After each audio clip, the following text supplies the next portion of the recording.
right, well, Ms. Nicole, let us know who we have for our nonprofit spotlight. Yes, we've got the Beanstalk Foundation. I've got Ted Stolberg. You can head on up here. Yeah, so, yeah, thank you. Thank you. I got cowboy boots. Is that okay? Cowboy boots work. Yeah. So this is Ted. How are you doing today, Ted? Good. Thank you, Nicole. Yeah, how are you? Good, good. So please tell us about the Beanstalk Foundation. Okay. Well, basically, there's a lot of terrific people out in our community, and they're doing fabulous work. And unfortunately, many of us don't know who they are or what they do. But these are our neighbors, and they're making Colorado a better place to live. And what we do at the Beanstalk, we have 50 Colorado leaders, and we back them, and we support them, and we help them move to sustainability, is basically what we kind of become their biggest fans. And we also do a thing that's kind of a fancy name, but it's called social enterprise. So it's a nonprofit that has a business model, or basically, they are developing a product or service to sell so that they can cover some of their operating budgets. It's consistent in enhancing their mission, but it makes them less dependent upon donations. And that's a big problem for nonprofits because they struggle and they got to pass the tin cup and they can get beat up, trying to raise money. So if they can cover, 60 to 70% of their operating budget with the sale of a product or service as opposed to a donation, that's terrific. Now, not all nonprofits have a business model, and that's fine, but God willing, we could free up some dollars so that others can get donations. So, and basically, an example, should I give an example? Is that okay? Please. So an example of that, it's all a lot of fancy talk. So one of these nonprofits we helped is called Blue Star Recyclers. They do electronic recycling, it's a nonprofit. So they keep all the, you get the computers and stuff, you tear it apart, keep the bad stuff out of the dumps, right? So that's good. But the key is the workers are autistic Asperger. They're on the spectrum. So they hyper-focus, and they are incredible at tearing these computers apart. So it's dignity, it's community, it's compensation. And we say to them every day, look, we're dead without you. I mean, and that's the God's truth. So the interesting thing is that if any of us tried to do the work, we couldn't do it. I mean, their disability is a great strength. So, and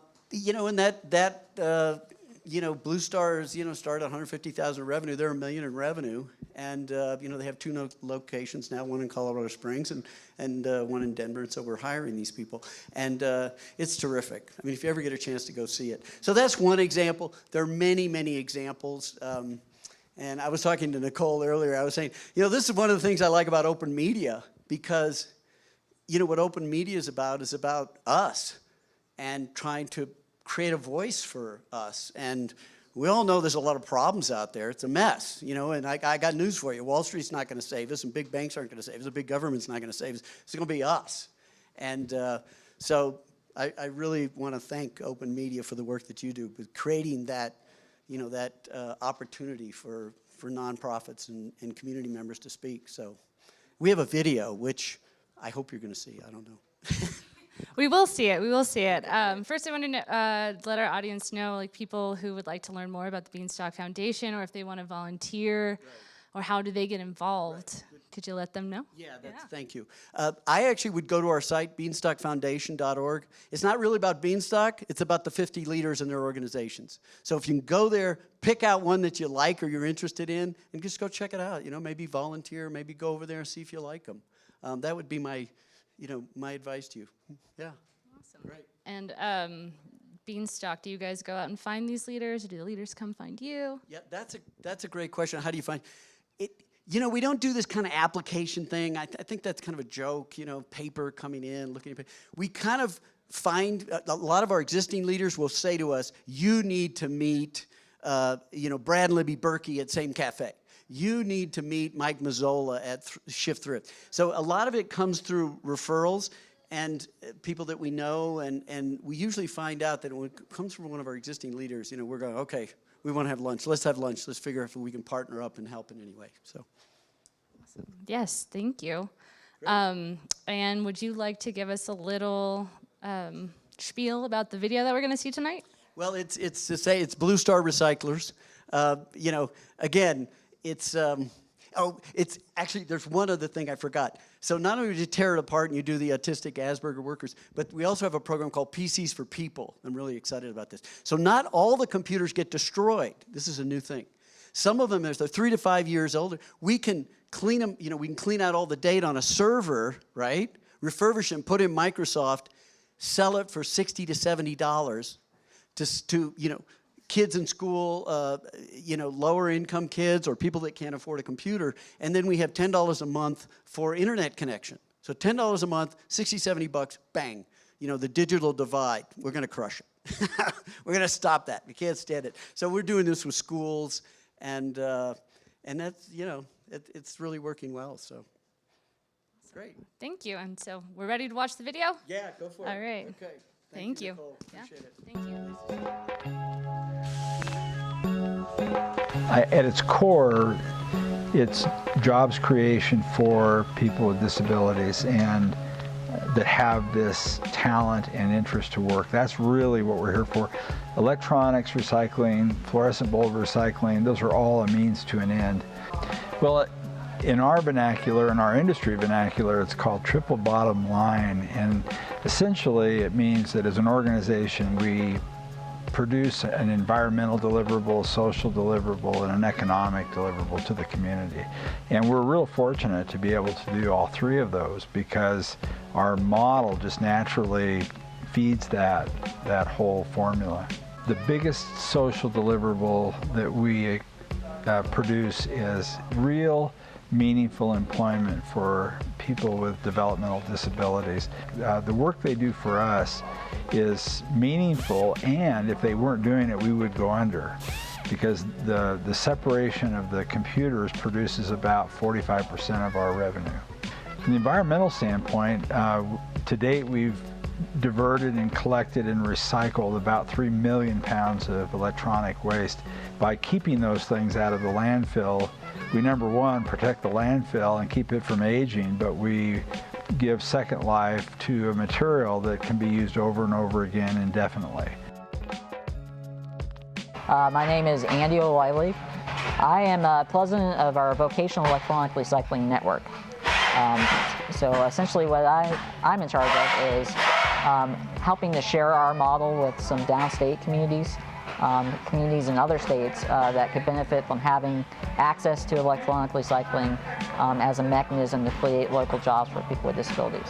By virtue of using recycling as a mechanism to create jobs for people that traditionally are completely dependent on government support, we were able to kind of tap a couple of motivators that this community responds to.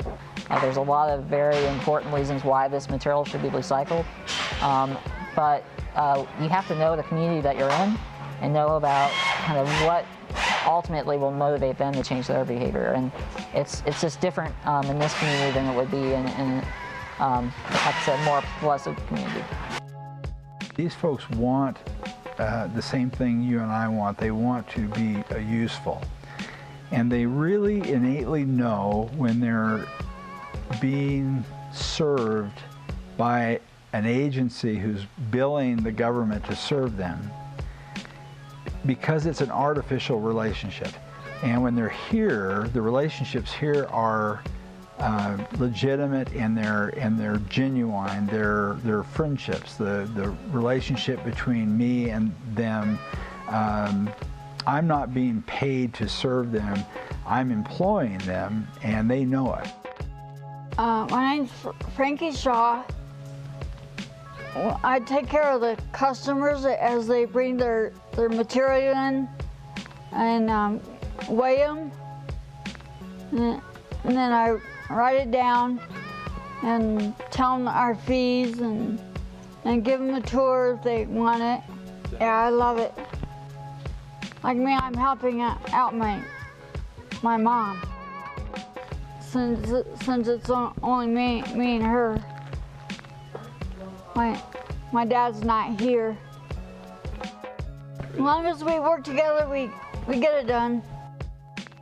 My name is Reggie Crutchman Cole. I've been working on for about 4 months. My favorite part is crushing light bulb. You take a long light bulb and just whoop it down. If you're in a relationship where you knew that person was with you only because they were being paid to be with you, that it really begins to work on your self-esteem and other things. I don't think that anyone thought about that when we moved from the institutional to the service provider model. It was like an overcorrection. It went from a bad place to being a place where they're now different. And I think I believe Blue Star is sort of the middle of the road correction. What they really want is what they have here, which is a job and friends and all the things you and I want.